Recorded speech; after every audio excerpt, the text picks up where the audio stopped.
नंद की डेट पर आ गई भाभी। घर पूरी तरह से सजा हुआ है, रंग बिरंगी लाइट्स, फूलों की खुशबू और ढोल बज रहे होते हैं। एक तरफ रिया का परिवार बैठा होता है और दूसरी तरफ राघव का परिवार। बीच में सजे हुए सोफे पर रिया और राघव साथ में बैठे होते हैं। रिया के सिर पर हल्की सी चुन्नी रखी होती है और दोनों के हाथों में रोके का सामान है। बहन जी, हमने इसे बहुत नाजों से पाला है। हमारी इकलौती बेटी है और अपने दोनों भाइयों की जान है। ये रिश्ता हमने इसलिए भी तय किया क्योंकि रिया की बहुत जिद रही है। हमेशा कहती थी कि मुझे राघव से ही शादी करनी है। राघव हमें भी बहुत पसंद है, बस एक ही बात है, मेरी बेटी का थोड़ा ज्यादा ध्यान रखिएगा।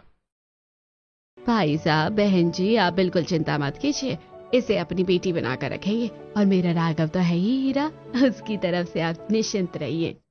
दोनों परिवार हंसी खुशी में डूब जाते हैं। रोके की रस्म पूरी होती है और घर में खुशी का माहौल और भी गहरा हो जाता है। रिया की खुशी उसके चेहरे पर साफ दिखाई दे रही है, वो जैसे सातवें आसमान पर हो। रिया, तुम दोनों थोड़ा अकेले में बात कर लो, घर की बातें तो चलती ही रहेंगी। नेहा बार बार राघव की तरफ देख रही होती है। उसकी नजरों में अजीब सी बेचैनी और तुलना दिख रही होती है। क्या किस्मत है इसकी, इतना केयरिंग और इतना हैंडसम पार्टनर मिल रहा है, और एक मैं हूँ। रिया और राघव घर के बाहर गार्डन में बैठे होते हैं। हल्की हवा चल रही होती है और चारों तरफ शांति। यार, ऐसा लग रहा है जैसे कोई सपना सच हो गया हो। अब हमारी शादी होगी और हम अपने रिश्ते को एक नए लेवल पर ले जाएंगे। हाँ, मैं भी बहुत खुश हूँ। मैंने कभी सोचा नहीं था कि दोनों परिवार इतनी आसानी से मान जाएंगे, और देखो सब कितने खुश हैं हमारे रिश्ते से। थोड़ी देर बाद सब बैठकर खाना खाते हैं। खाते खाते रिया के मुंह पर थोड़ा सा खाना लग जाता है। अरे रुक जाओ, तुम भी ना। रिया हाथ धोकर आती है तो राघव तुरंत उसे तौलिया पकड़ाता है। नेहा दूर खड़ी ये सब देख रही होती है। कितनी केयर करता है ये, और एक मेरा पति है, उसे तो मेरी तरफ देखने की भी फुर्सत नहीं। अगली सुबह घर में हल्की हल्की भागदौड़ चल रही है। कोई किचन में है, कोई ऑफिस के लिए तैयार हो रहा है। इसी बीच मुकुल अपने कमरे में जल्दी जल्दी तैयार हो रहा है। चेहरे पर टेंशन साफ झलक रही है। शिल्पा यार, मेरे जूते पॉलिश कर दो ना, मुझे एक जरूरी मीटिंग के लिए जल्दी निकलना है। मैं जूते तो पॉलिश कर दूंगी तुम्हारे, लेकिन क्या तुम मेरी सैंडल साफ कर दोगे? वैसे भी ऐसी चीजों में लड़कों की ईगो हर्ट हो जाती है ना। अरे यार, तुम मेरी बीवी हो, अगर तुम मेरा एक काम कर दोगी तो इसमें कितना एटीट्यूड दिखाने वाली क्या बात है। मैंने आज तक तुमसे कुछ नहीं कहा, आज पहली बार बोला है, वो भी इसलिए क्योंकि मैं लेट हो रहा हूँ, मुझे प्रेजेंटेशन भी बनानी है। पहले मेरी सैंडल साफ कर दो, फिर मैं तुम्हारी जूते पॉलिश कर दूंगी। मुकुल के चेहरे पर गुस्सा साफ दिखने लगता है। वो कुछ सेकंड के लिए शिल्पा को देखता है, जैसे कुछ सोच रहा हो।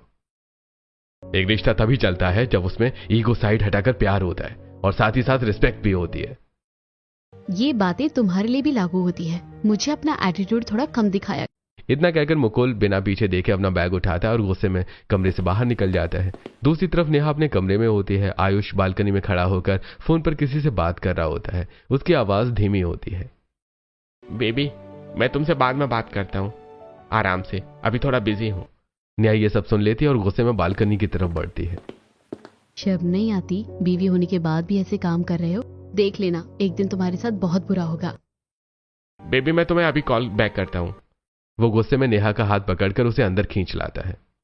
क्या है तुम्हें, जब देखो चिड़चिड़ चिड़ करती रहती हो, तुम्हें और कोई काम नहीं है क्या? तुम्हारी इतनी हॉट बीवी तुम्हारे सामने खड़ी है, फिर भी तुम दूसरी लड़कियों पर नजर डाल रहे हो।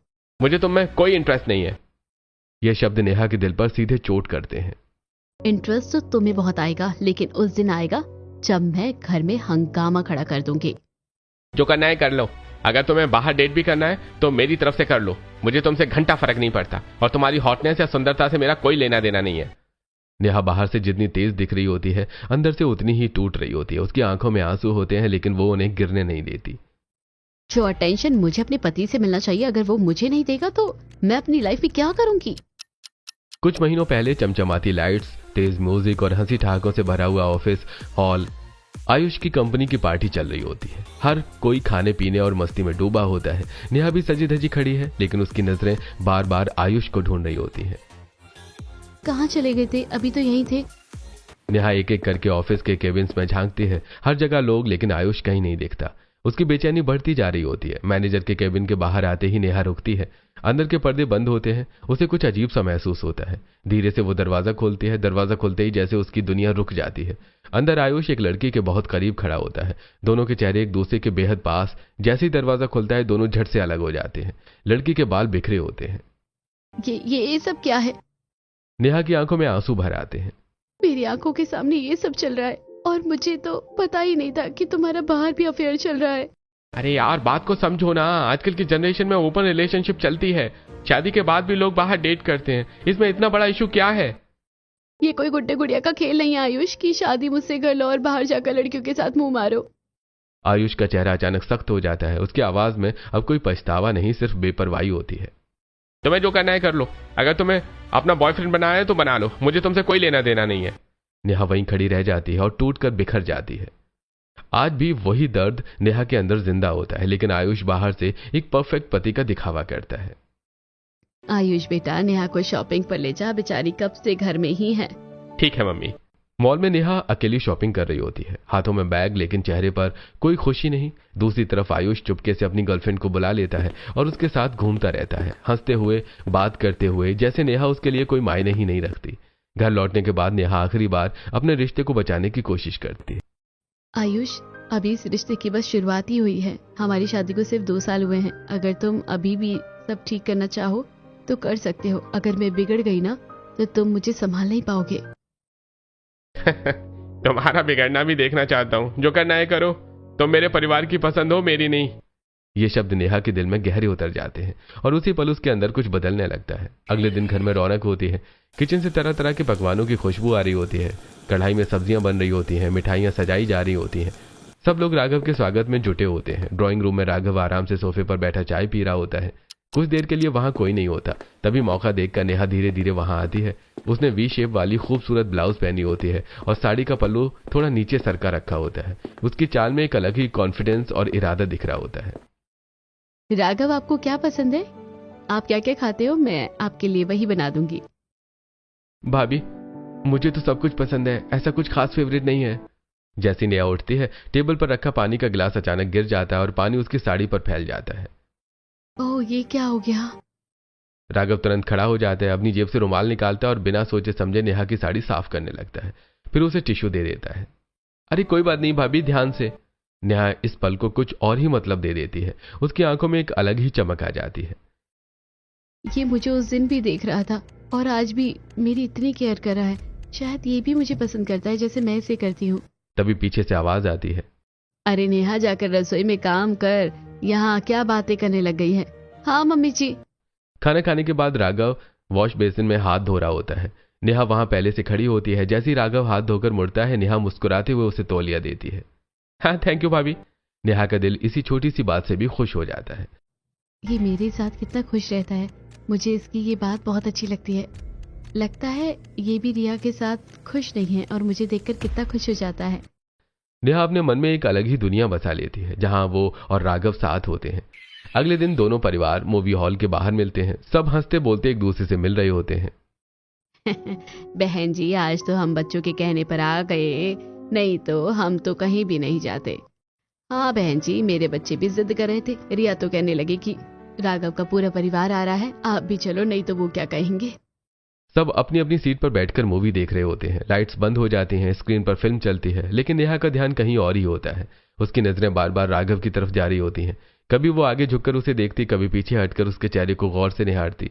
उसके हाथों की हरकतें, उसकी मुस्कान, सब कुछ। रिया ये सब नोटिस करने लगती है। भाभी को क्या हो गया है? ये बार बार राघव को ही क्यों देख रही है?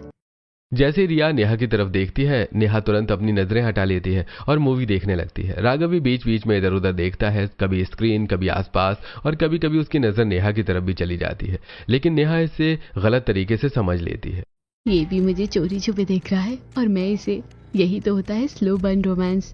ये भी शायद प्रेशर में ही शादी कर रहा है और दिल से मेरे करीब आना चाहता है। अगले दिन घर में फिर से हलचल है। राघव मुस्कुराते हुए अंदर आता है। सभी उसका स्वागत करते हैं। मम्मी जी, मैं आज रिया को डेट पर ले जाना चाहता हूँ। सच में? ठीक है, मैं अभी तैयार होकर आती हूँ। तब तक तुम गार्डन में पापा के साथ बैठ जाओ। राघव गार्डन की तरफ चला जाता है, लेकिन वहां मोहन जी नहीं होते। वो फोन पर बात करने लगता है। तभी नेहा चुपचाप पीछे से आती है। वो हल्के से अपनी कोहनी राघव की कोहनी से टच करके उसे धक्का दे देती है। ओह सॉरी भाभी, मैंने ध्यान नहीं दिया कि आप पीछे आ रही हैं। कोई बात नहीं राघव, इतना घबराने वाली कौन सी बात है? नेहा धीरे से राघव के कंधे पर हाथ रख देती है। ऐसा तो चलता रहता है, तुम इतना स्ट्रेस क्यों लेते हो? राघव को थोड़ा अजीब लगता है। वो हल्का सा पीछे हट जाता है। अरे भाभी, आप कैसी हो? तबीयत ठीक है आपकी? मैं तो बिल्कुल फिट एंड फाइन हूँ, तुम्हें कैसी लग रही हूँ? राघव एक पल के लिए चुप हो जाता है। उसे समझ नहीं आता क्या जवाब दे। अरे मजाक कर रही हो, तुम बताओ ऑफिस कैसा चल रहा है? हाँ भाभी, अच्छा चल रहा है। तभी कमला वहां आ जाती है।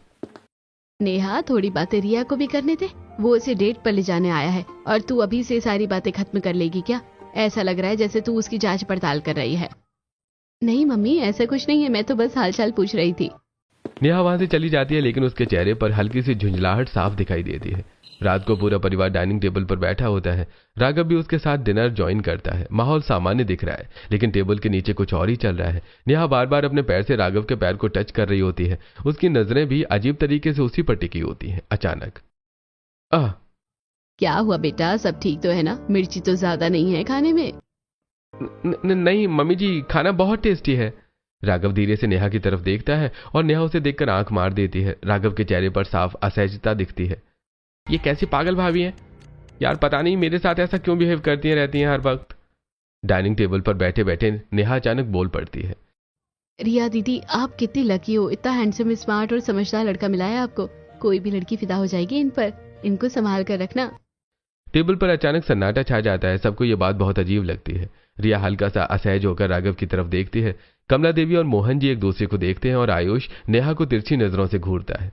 लेकिन नेहा ही होती है जो बेवजह हंस रही होती है। उसे जैसे कुछ भी गलत नहीं लग रहा। अगली सुबह रिया बाथरूम में नहाने गई होती है। कमरे में हल्की सी शांति है। तभी नेहा धीरे धीरे अंदर आती है। उसकी नजर सीधे रिया के फोन पर जाती है। नेहा इधर उधर देखती है और मौका पाकर फोन उठा लेती है और जल्दी जल्दी मैसेज खोलती है। आज मैं दोपहर में होटल हयात में एक मीटिंग के लिए अपने क्लाइंट से मिल रहा हूं, तुम भी वहीं आ जाना। दोनों थोड़ा अकेले में टाइम स्पेंड करेंगे। मैसेज पढ़ते ही नेहा के चेहरे पर एक अजीब सी मुस्कान आ जाती है, जैसे उसे कोई मौका मिल गया हो। तो आज अकेले टाइम स्पेंड होगा, देखते हैं कैसे। नेहा आज खास तरीके से सज धज कर तैयार होती है। स्टाइलिश साड़ी, मेकअप और आत्मविश्वास से भरी चाल। वो होटल में जाकर एक टेबल पर बैठ जाती है। दूसरी तरफ राघव अपनी बिजनेस मीटिंग खत्म करता है और अब अकेले बैठकर रिया का इंतजार कर रहा होता है। तभी नेहा जानबूझकर उसके सामने से गुजरती है। अरे भाभी, आप यहाँ? अरे राघव, तुम यहाँ क्या कर रहे हो? हाँ, मैं तो बस एक बिजनेस मीटिंग के लिए आया था। मैं तो सोलो डेट पर आई थी, चलो अब हम दोनों साथ ही बैठ जाते हैं। नेहा बिना पूछे ही उसके सामने बैठ जाती है। टेबल पर राघव की प्लेट रखी होती है। नेहा बिना झिझक उसकी चम्मच उठाती है और उसी प्लेट से खाना खाने लगती है। अरे भाभी, मैं आपके लिए कुछ और ऑर्डर कर देता हूँ। नहीं नहीं, यही काफी है। वैसे भी मैं तुम्हारे साथ यही खा लूंगी, तुम तो हमारे घर के मेंबर ही हो। एक दूसरे का झूठा खाने से तो प्यार ही बढ़ता है। राघव को यह सब बेहद अजीब लगता है। वो असहज होकर चुप हो जाता है और खाना खाना ही छोड़ देता है। ये क्या कर रही है भाभी, ये सब बिल्कुल ठीक नहीं लग रहा। अगले दिन दोनों परिवार शॉपिंग के लिए मॉल आए होते हैं। हर कोई अपने अपने कपड़े देख रहा होता है। राघव एक खूबसूरत ड्रेस चुनता है और रिया को दे देता है। रिया, देखो मैंने तुम्हारे लिए ड्रेस पसंद की है। वाह, बहुत सुंदर है। तभी नेहा वहां आ जाती है। उसकी नजर उस ड्रेस पर पड़ती है और वो चौंक जाती है। अरे वाह, ये ड्रेस तो मैंने ऑनलाइन देखी थी, मुझे तो ये कब से चाहिए थी। रिया प्लीज, मैं इसे ट्राई कर लूं? हाँ भाभी, आप ट्राई कर लो। नेहा ड्रेस पहनकर बाहर आती है। सबकी नजरें उसकी तरफ चली जाती हैं। वो धीरे धीरे चलकर राघव के सामने खड़ी हो जाती है और उसी की तरफ देखते हुए मुस्कुराती है। देखो मुझ पर कैसी लग रही है। कहीं ये ड्रेस तुम मुझे ही तो नहीं देना चाहते थे? सच सच बताना। पूरा माहौल एकदम से गंभीर हो जाता है। राघव का चेहरा सख्त पड़ जाता है। सब लोग हैरान होकर नेहा को देखने लगते हैं। तभी अरे राघव, इसकी बातों को सीरियस मत लेना, तुम्हें तो पता ही है हमारी नेहा मजाक बहुत करती है। हाँ, कोई बात नहीं मम्मी, मैं भी भाभी के साथ मजाक ही कर रहा था, सीरियस होने की एक्टिंग कर रहा था बस। रिया के परिवार वालों को यह सब बहुत अजीब लगता है। रिया खुद भी थोड़ा असहज हो जाती है। भाभी, इतना मजाक भी ठीक नहीं होता है। अगर राघव आपके साथ ऐसा मजाक करने लगे तो आपको अच्छा नहीं लगेगा। नेहा बाहर से चुप रहती है, लेकिन अंदर ही अंदर उसके मन में कुछ और ही चल रहा होता है। देखो कैसे जल रही है, हमारे रिश्ते से जलन तो होगी ही। रात को सब अपने अपने कमरों में जा चुके हैं। नेहा बिस्तर पर बैठी मोबाइल हाथ में लिए मुस्कुरा रही होती है। वो धीरे धीरे टाइप करती है। आज आप बहुत अच्छे लग रहे हैं। मैसेज सेंड हो जाता है। नेहा स्क्रीन को देखती रहती है, कुछ सेकंड्स, कुछ मिनट, लेकिन कोई रिप्लाई नहीं आता। शायद थोड़ा शर्मीला है, इसलिए रिप्लाई नहीं कर रहा। सुबह रिया शीशे के सामने खड़ी होकर तैयार हो रही होती है। चेहरे पर हल्की मुस्कान है, लेकिन थोड़ी घबराहट भी है। मम्मी, देखना मैं कैसी लग रही हूँ, कहीं मैं ज्यादा सिंपल तो नहीं लग रही? दीदी, आप तो राघव के हिसाब से बहुत ज्यादा सिंपल हो। वो तो बहुत स्टाइलिश लड़का है, उसके साथ ऐसी लड़की होनी चाहिए जो बहुत ज्यादा हॉट और स्टाइलिश हो।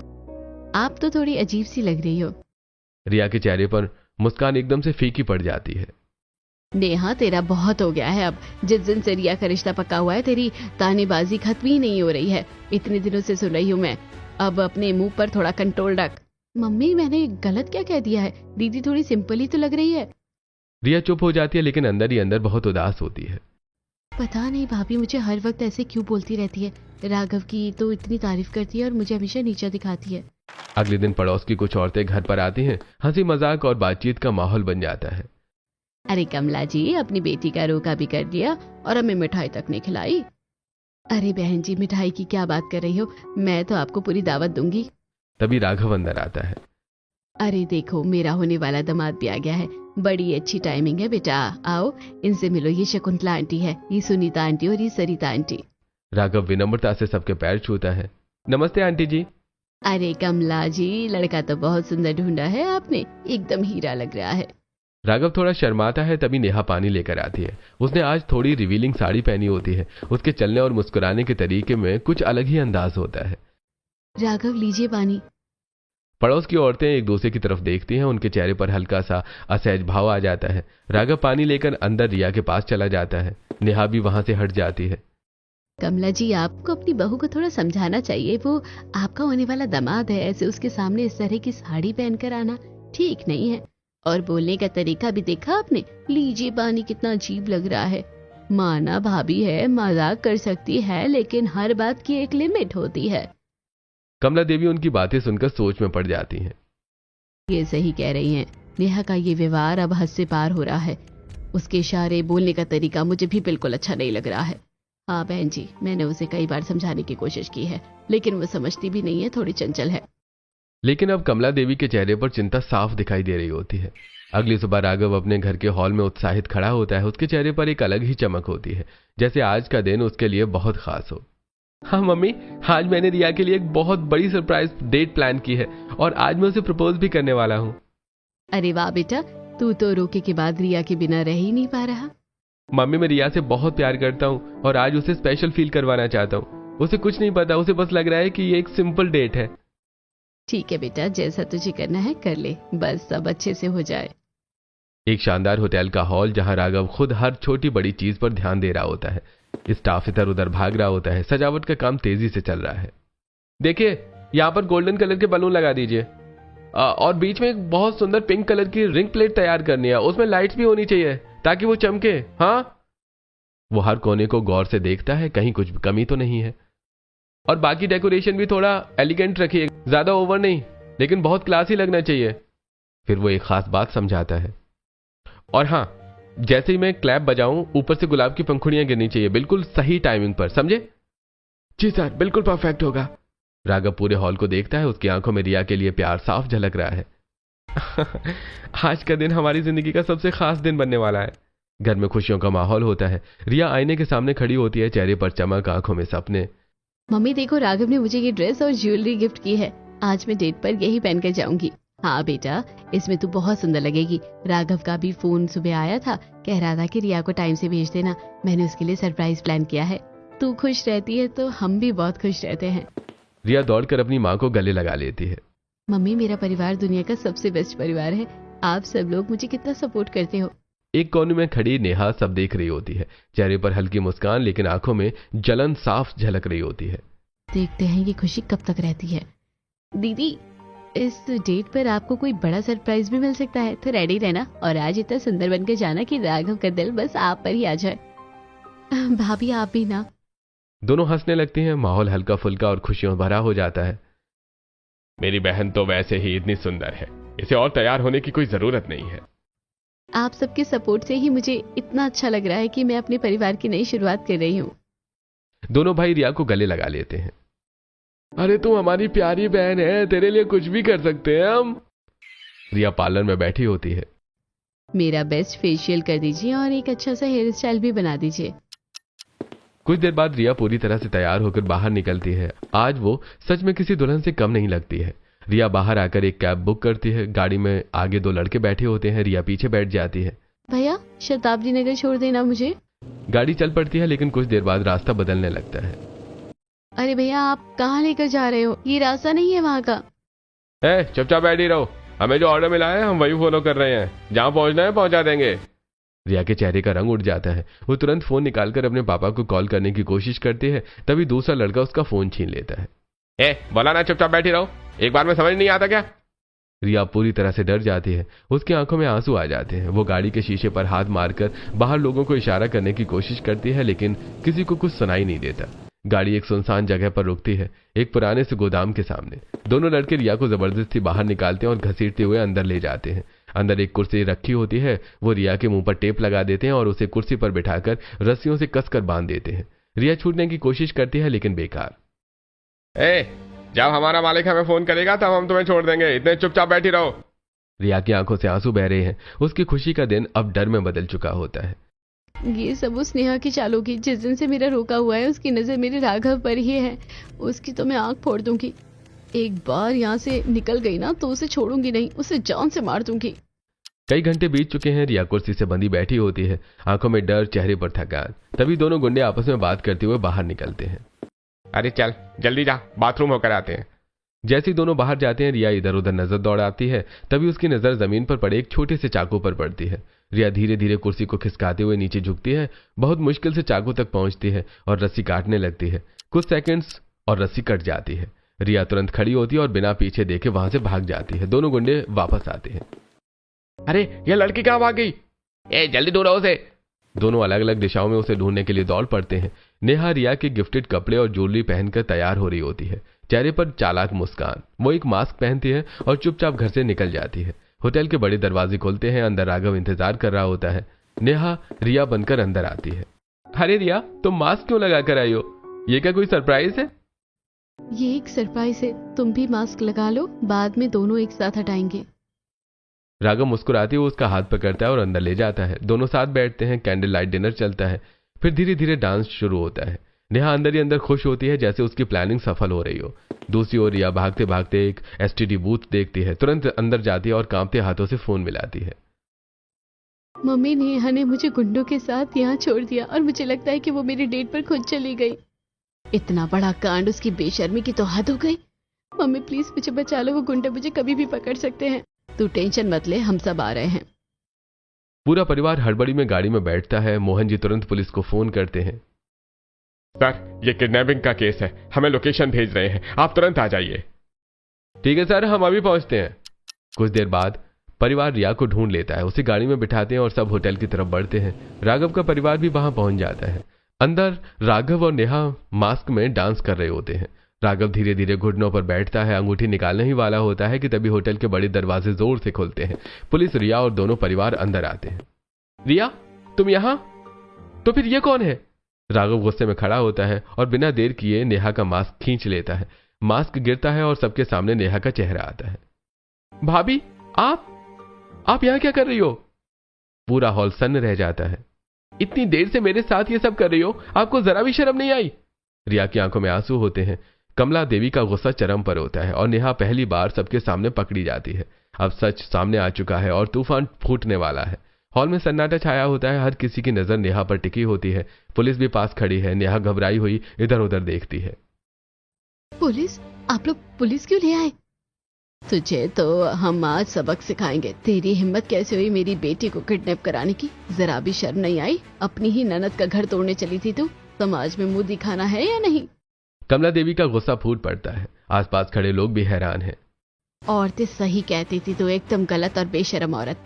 मम्मी, ये एक तरफा नहीं है, राघव भी मुझे उतना ही प्यार करता है। सबकी नजरें अब राघव पर टिक जाती हैं। क्या तुम ऐसा सोच भी कैसे सकती हो? मैं सिर्फ रिया से प्यार करता हूं। मुझे लगता है तुमने मेरे अच्छे व्यवहार को गलत सिग्नल समझ लिया और अपने दिमाग में एक अलग ही दुनिया बना ली। क्यों? सच बताओ कि तुम मुझसे प्यार नहीं करते। आपको ऐसा कब लगा कि मैं आपसे प्यार करता हूं? मेरी साड़ी साफ करना, मुझे देखकर मुस्कुराना, इतने अच्छे से बात करना, क्या ये सब प्यार नहीं होता? भाभी, आप पागल हो गई हैं क्या? एक इंसान का नॉर्मल व्यवहार होता है ये। अगर आपकी जगह कोई और भी होता तो भी मैं ऐसे ही व्यवहार करता। ये सिर्फ बेसिक जेस्चर है, प्यार नहीं। इतने में आयुष आगे आता है और चेहरे पर शर्मिंदगी साफ झलक रही होती है। ये सिर्फ नेहा की गलती नहीं है, इसमें मेरी भी बहुत बड़ी गलती है। जो अटेंशन मुझे नेहा को देनी चाहिए थी वो ये किसी और से ढूंढने लगी, क्योंकि मेरा खुद एक अफेयर चल रहा था। सब चौंक जाते हैं, लेकिन अब मेरा उससे ब्रेकअप हो चुका है और मैं समझ गया हूं कि मैंने कितना गलत किया है। नेहा के चेहरे पर शर्मिंदगी साफ दिख रही है, उसकी आंखें झुक जाती हैं। अगर तुम्हारा कोई पर्सनल मैटर था तो उसे घर में ही सुलझाना चाहिए था। ये सब पब्लिक ड्रामे बनाने की क्या जरूरत थी? आई एम सॉरी नेहा, मुझे तुम्हारे साथ ऐसा नहीं करना चाहिए था। मेरी वजह से आज तुम्हें यह सब सहना पड़ा। अरे बेटा, शादी का रिश्ता बहुत नाजुक होता है।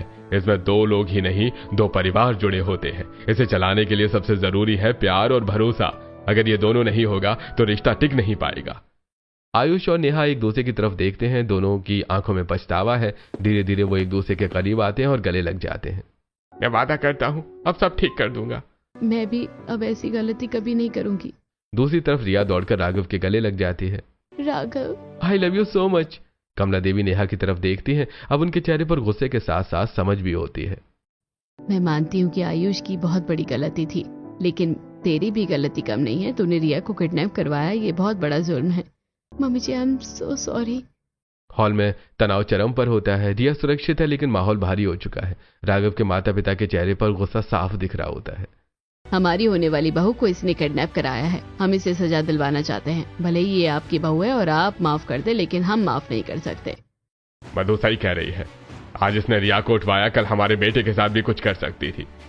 हम ऐसा जोखिम नहीं ले सकते। कमला देवी और पूरा परिवार लाचार खड़ा होता है। किसी के पास कोई जवाब नहीं होता। मम्मी जी, आप इनसे बात करिए ना प्लीज। बेटा, सबसे बड़ी गलती तेरी है। अब मैं इसमें कुछ नहीं कर सकती। पुलिस आगे बढ़ती है। सर, इसे लेकर जाइए। इसी ने हमारी बहू को किडनैप कराया था। अगर उसे कुछ हो जाता तो? पुलिस नेहा को पकड़कर ले जाती है। नेहा रोते हुए पीछे मुड़कर परिवार को देखती है और सब कुछ उसकी आंखों के सामने बिखर जाता है। एक हफ्ते के बाद नेहा जेल से वापस आती है, लेकिन अब माहौल बदल चुका होता है। गली में खड़ी औरतें फुसफुसा रही हैं, ताने दे रही होती हैं।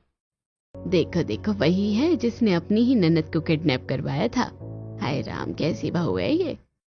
नेहा का सिर झुका हुआ है, आंखों में शर्म और दर्द है। वो चुपचाप अंदर जाने लगती है। तभी आयुष आगे बढ़ता है, नेहा को रोकता है और खुद उन औरतों की तरफ मुड़ जाता है।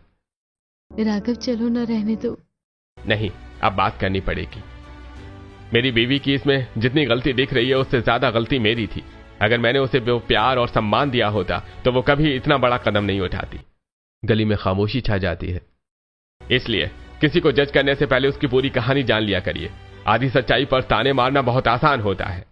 नेहा की आंखों में आंसू आ जाते हैं, इस बार दर्द के नहीं बल्कि किसी के साथ खड़े होने के एहसास के। राघव हल्के से मुस्कुराता है और नेहा को घर के अंदर लेकर जाता है। नेहा और आयुष एक दूसरे के सामने खड़े हैं। दोनों के बीच चुप्पी है, लेकिन इस बार ये चुप्पी सुकून वाली है। एक मौका दोगी सब ठीक करने का?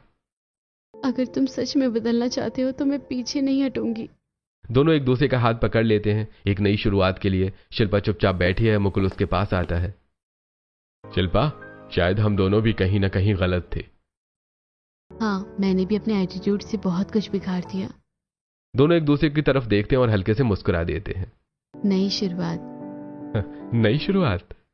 एक ही घटना ने पूरे घर को हिला दिया। किसी को सजा मिली, किसी को सीख, लेकिन आखिर में रिश्ते वही टिकते हैं जहां गलती मानने और सुधारने की हिम्मत होती है। क्या नंद की डेट पर भाभी का जाना सिर्फ एक गलती थी, या फिर ये उस रिश्ते की सबसे बड़ी सच्चाई थी जिसने पूरे परिवार को आईना दिखा दिया? आप अपनी राय कमेंट में जरूर बताएं।